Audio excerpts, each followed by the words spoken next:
ఆ గ్రామానికి ఏళ్ల తరబడి శ్మశానం లేదు. ఎన్నోసార్లు అధికారుల దృష్టికి స్థానికులు సమస్యను తీసుకెళ్లారు. అయినా ఫలితం శూన్యం.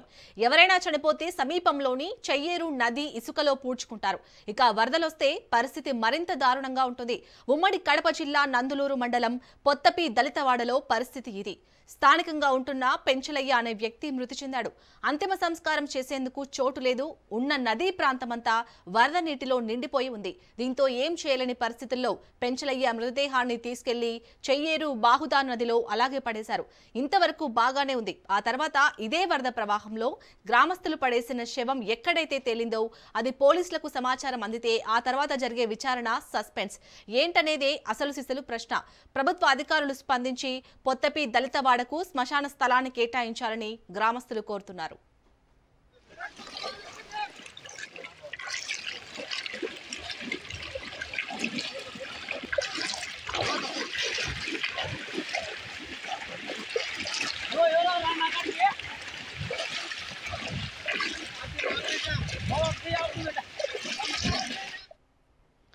రైట్ గా ఇదే అంశానికి సంబంధించి పూర్తి డీటెయిల్స్ మా ప్రతినిధి హుస్సేన్ అందిస్తారు. Hussain. Okay, thank you Shalini.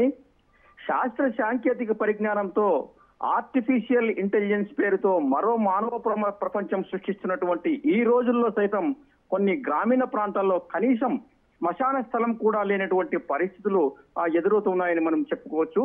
ఇందుకు తాజా ఉదాహరణే ఉమ్మడి కడప జిల్లాలోని నందలూరు మండలం పొత్తపి గ్రామం. ఈ గ్రామం స్వాతంత్రానంతరం నుంచి ఇప్పటి వరకు పొత్తపి గ్రామానికి కానీ తర్వాత పొత్తపి దళితవాడకు కానీ ఇంతవరకు రెండు సంబంధించినటువంటి రెండు ఊర్లకు కూడా శ్మశాన స్థలం అయితే ఇప్పటి వరకు లేదు. ఈ విషయమై చాలా సార్లు స్థానికులతో పాటు దళితులు కూడా ఎన్నో మార్లు మండల అధికారులకు తర్వాత జిల్లా కలెక్టర్ వారికి కూడా సమాచారం అందించారు. అయితే ఇందుకు సంబంధించి అధికారులు ఎలాంటి చర్యలు తీసుకోపోగా ఇక్కడ ఉన్నటువంటి స్థానికులు పూర్తిగా ఎవరైనా గ్రామంలో చనిపోతే శవాన్ని తీసుకెళ్లి సమీపంలో ఉంటున్నటువంటి బాహుదా నదిలో పూడ్చిపెట్టడం జరుగుతుంది.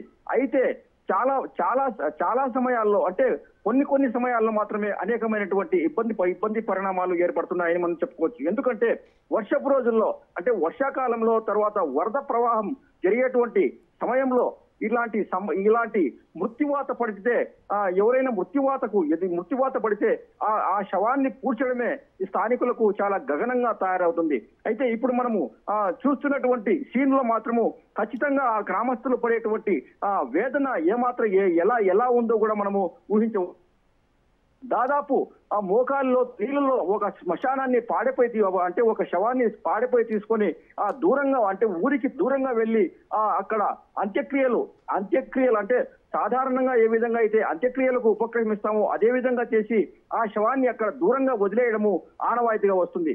ఇలా ప్రతిసారి అంటే వర్షపు రోజుల్లో నదికి వరద ప్రవాహం వచ్చినటువంటి ప్రతిసారి కూడా జరిగేటువంటి ఈ వ్యవహారాన్ని స్థానికులు అంటే స్వాతంత్రం వచ్చినప్పటి నుంచి ఇదే విధమైనటువంటి వైనం ఈ పొత్తపి గ్రామంలో కొనసాగుతుంది. ఇప్పటికైనా కూడా అధికారులు స్పందించి గ్రామంతో పాటు దళితవాడకు కూడా శ్మశాన స్థలం కేటాయించాలని కూడా స్థానికులు కోరుకుంటున్నారు. శాలిని.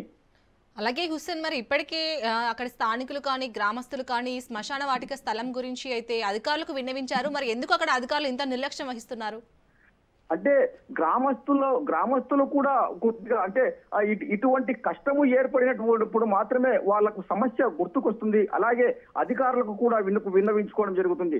చాలా వరకు వర్షాభావ పరిస్థితులు ఎదుర్కొంటున్నటువంటి కడప జిల్లాలో చాలా వరకు ఈ బాహుదా నది కావచ్చు, తర్వాత చెయ్యేరు నది కావచ్చు, ఎప్పుడు కూడా అంటే తగినటువంటి వరద ప్రవాహంతో పాటు నీళ్లు కూడా ఉండలేనటువంటి పరిస్థితి. అలాంటి పరిస్థితుల్లో ఎవరైనా మృత్యువాత పడితే సమీపంలో ఉంటున్నటువంటి ఆ నదిలోకి వెళ్లి గుంతలు తీసి శవాన్ని పూడ్చిపెట్టడం ఆనవాయితీగా వస్తుంది. ఇది ఏళ్ల తరబడి జరిగేటువంటి తంతు. అయితే ఇది అనుకోని పరిస్థితుల్లో ఇలాంటి వర్షము వచ్చేటువంటి రోజుల్లో నదికి వరద వచ్చే సమయంలో మాత్రమే ఇలాంటి వ్యవహారము అంటే ఇలాంటి అంశము చోటు చేసుకుంటుంది.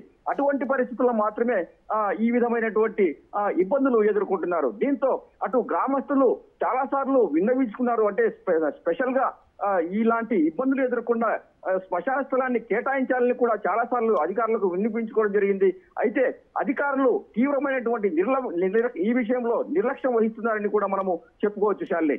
Right, thank you Hussain.